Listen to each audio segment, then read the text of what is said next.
Hello and welcome to Fantastic Bears. My name is Lizanne Henderson and we're going to talk about Ursus maritimus, the largest of the ursine family. Has had many faces throughout time and across cultures. And in this particular paper, we are going to explore the contrasts between modern day Anglophone fantasy representations of polar bears and how it differs from traditional Inuit perspectives, potentially revealing profoundly different perceptions of the natural world and indeed the Arctic. I'd also like to ask you to consider the place that polar bears hold in the human imagination. Now, as most of you will know, the polar bear is very iconic of the North in general, features in folktales and legends throughout the Arctic and northern regions. Among one of the best known is the polar bear sun, and east of the sun, west of the moon.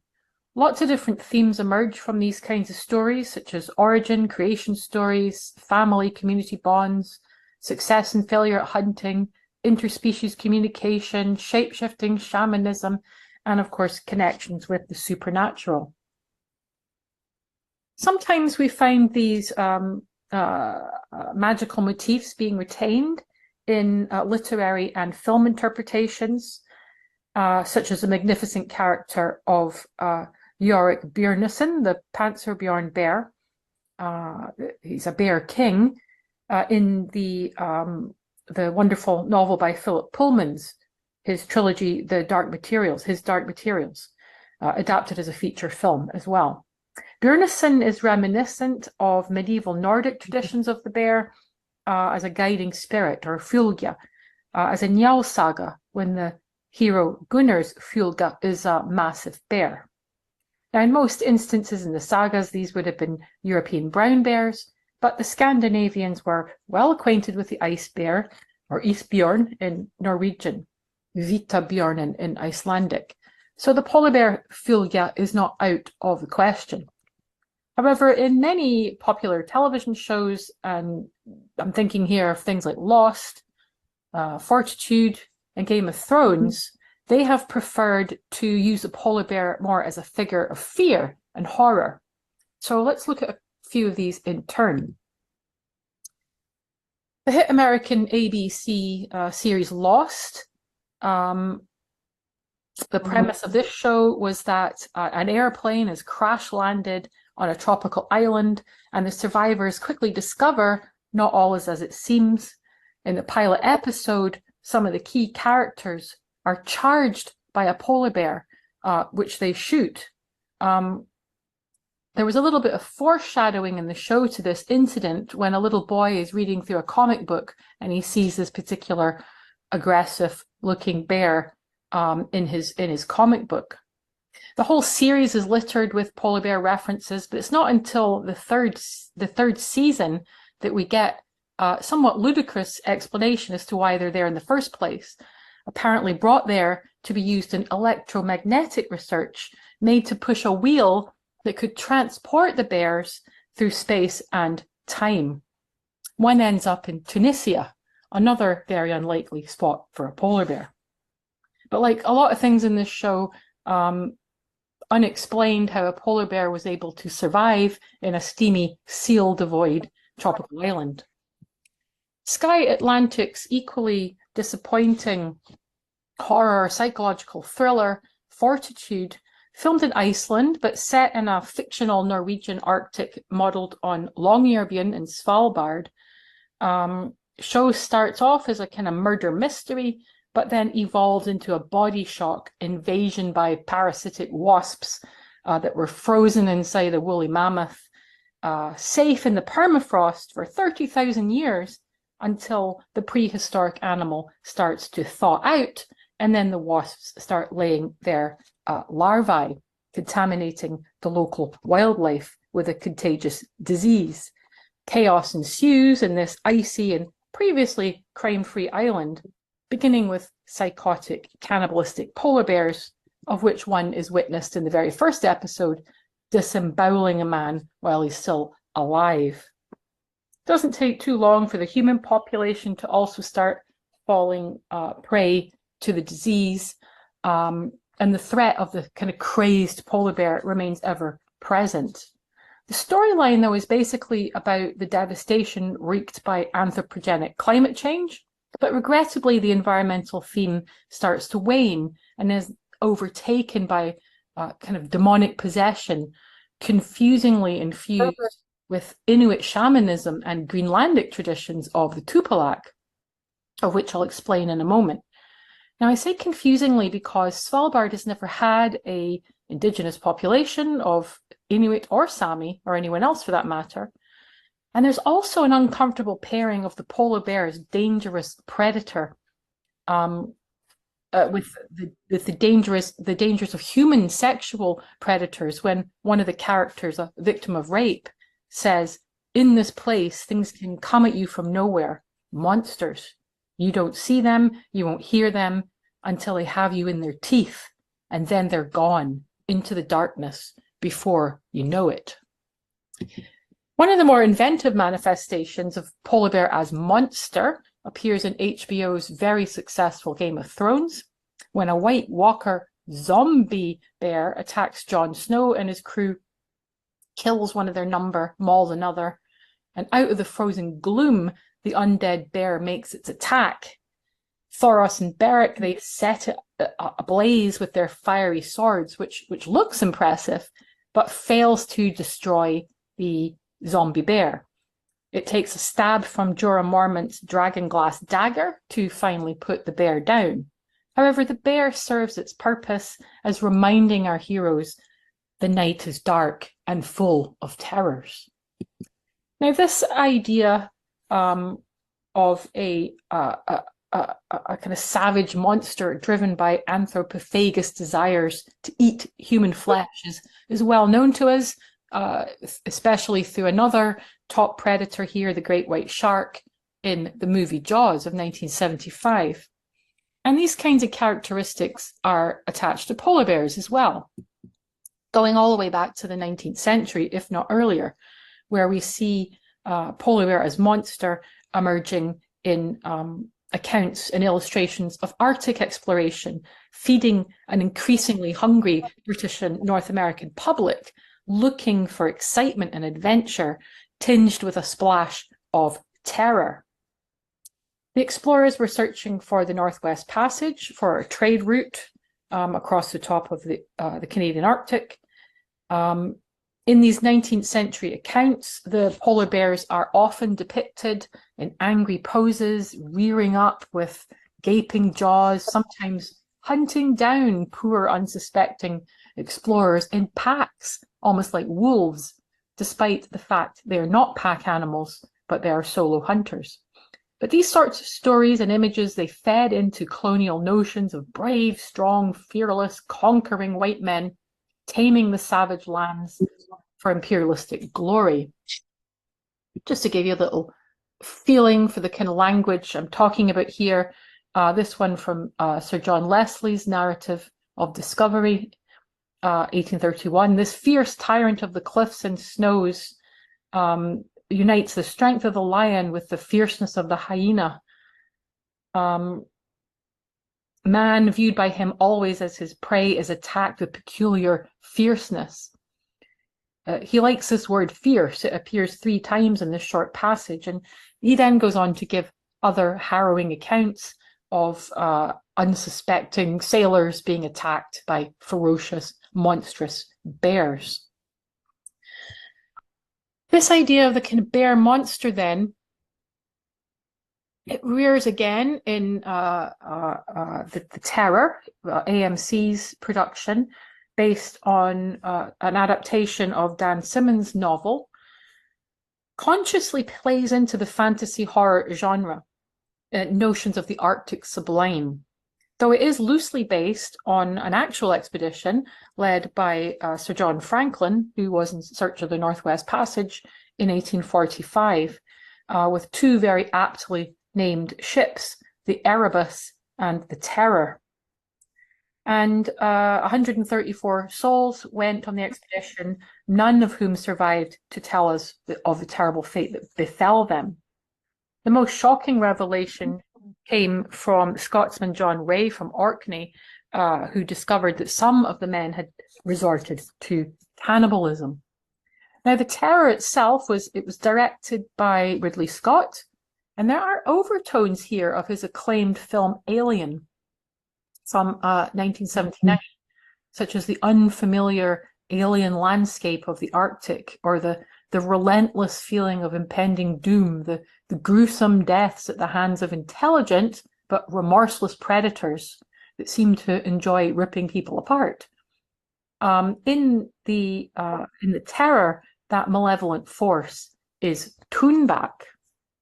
Now, the Toonback is a completely fictional creation of Dan Simmons, but he has been inspired by a Greenlandic vengeful spirit known as Tupiaq, despite the fact that the events of the story that he's kind of drawing upon took place in the Canadian Arctic, in Nunavut, not in Greenland. Tupiaq were created using sorcery, and they were sent out to harm or kill one's enemies. In Simmons' novel, he creates this whole backstory for the Toonback, which he says Toonback was created by Sedna, a very powerful female supernatural who lived beneath the ocean.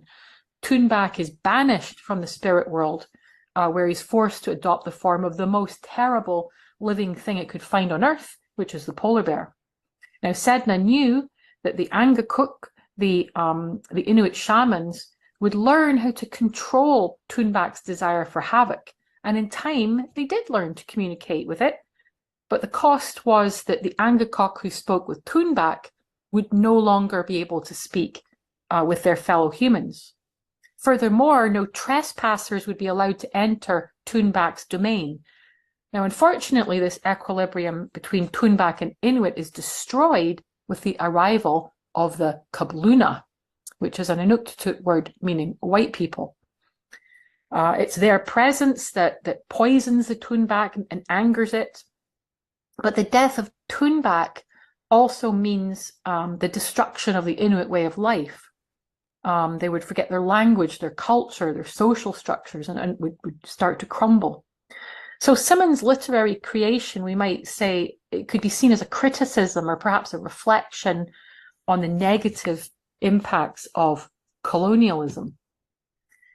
In The Terror, Toonback's kind of ravaging of the frostbitten and scurvy-infested crew is highly reminiscent of this painting from Sir Edwin Landseer, which again was based on the Franklin expedition. And here we see these two voracious, sharp, pointed, clawed and big teeth ripping apart the Union Jack, and they've been devouring the bones of the sailors, quite literally tearing at the fabric of British sensibilities and notions of civilization.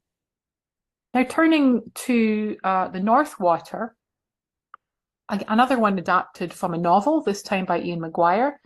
The story begins in 1859, so about a decade after the events of the Terror. But this time, the ill-fated British and Irish victims of the North are entirely fictional. They're an imaginary crew aboard an imaginary whaling ship, the Volunteer, who face a multitude of dangers. Not supernatural, as in the Terror, but an altogether more monstrous variety, the sinister, brooding menace of Henry Drax, a man with no conscience and a hearty appetite for blood. The polar bear does turn up in the fourth episode, enticed on purpose by two characters, Otto and Sumner, who by this stage are facing starvation, and so they're hoping to catch the bear to eat it. When a bear does turn up, Sumner injures it, but it takes off, and so Sumner has to go in pursuit of it, eventually kills it. Then a storm comes on and he's forced to eviscerate the bear and hide inside the belly of the bear. He's subsequently rescued by an Inuk hunter who takes him to the home of a Scottish Catholic priest and his Inuit housekeeper. The hunters believe that Sumner has actually been reborn from the polar bear, so they give him a knife decorated with a bear carving. And it's actually this knife that allows Sumner to kill the evil Drax at the final episode. So what we find in the North Water and the Terror, they have quite close similarities. The underlying premise here is really that the real monsters are not natural or even supernatural, but the Kabluna, who have come to the Arctic to exploit its wildlife. In the Terror, the Toonback presents us with this kind of spiritual and ecological response to disharmony brought by the explorers. So there is that kind of uneasiness that's going on here. The Terror's fictional Toonback is not just a reinvention, though, of Inuit mythology, but arguably a complete misinterpretation of traditional beliefs. The Tupalak was a specific act of sorcery in Greenlandic tradition to cause harm to a specific person. And Angakut were indeed forces for good. They were called upon for healing, to ensure successful hunting, to restore balance, and they also communicated with the spirits, known collectively in Greenland as Tornat. These spirits assumed many forms, including the polar bear. Possibly the most powerful was Tornasuk, a mostly benevolent polar bear spirit. Now, the Inuit have long had a respect for the bear, regarding it as highly intelligent, capable of emotions, and they say that it understands when it is being disrespected or ridiculed. Before widespread Christianization, it was accepted that the bear would offer itself to the hunter. So the Inuit are putting the animal in control of the hunt, whereas the European explorers put the human in control. For the Inuit, the polar bear, it would be offended if it was not given the proper respect upon killing it. And if angered, the sea spirit Sedna would trap all the marine animals in her hair, and she would only release them when appeased by the Angakok by brushing her hair and then releasing all of the animals. Polar bears were considered to be ideal animals for ideal spirits for an Angakut because they were liminal creatures. They crossed worlds, both naturally, in that bears belonged to both the land and the sea, but supernaturally because bears were found in the depths of the ocean and also in the constellations of the night sky. In folktale representations, polar bears are often depicted as kinfolk, descendants from a time when animals and humans were a lot closer and understood one another. Some bears can remove their bear skin, revealing a human body within. They're not shapeshifters as such, like a werewolf, which physically changes its body, more like a selkie, the seal folk, which similarly wore a removable seal skin. One of the major points of divergence, though, between Inuit and European tales is that in the Inuit tales, to be a bear is not treated as a curse, whereas in European tales, such as the Norwegian tale of White Bear King Vailman, to be a bear is a curse that needs to be broken. In Inuit folk tales, polar bears, they're portrayed in various roles as teacher, mentor, saving lost humans, and looking out for orphans and all that kind of thing. Very popular stories about bears adopting orphans, teaching them how to hunt, and then kind of rehabilitating them back to their human societies again. The other very popular tale is that of the bear son, which is very popular in European folk tales as well, but with a brown bear. In a Greenlandic version of this tale, we have an old couple who adopt a polar bear son who then hunts for them and stops them from starvation. So where do we conclude with this? I've focused on fantasy horror interpretations of the bear from recent Anglophonic culture, and hopefully have demonstrated that it's quite different visualization of the bear as understood by Arctic peoples. There's been no time to discuss other types of visualizations or treatments, such as in children's literature, or indeed in environmental campaigns, where we see it's very much the human that is cast as the monster rather than the bear. So what place does the bear hold in the human imagination? It rather depends, I think, on where you live. For Arctic dwellers who live with the bear and understand it, or have a deeper cultural tie and association with the bear, it is viewed in practical terms as a source of food, clothing, a fellow hunter of seals.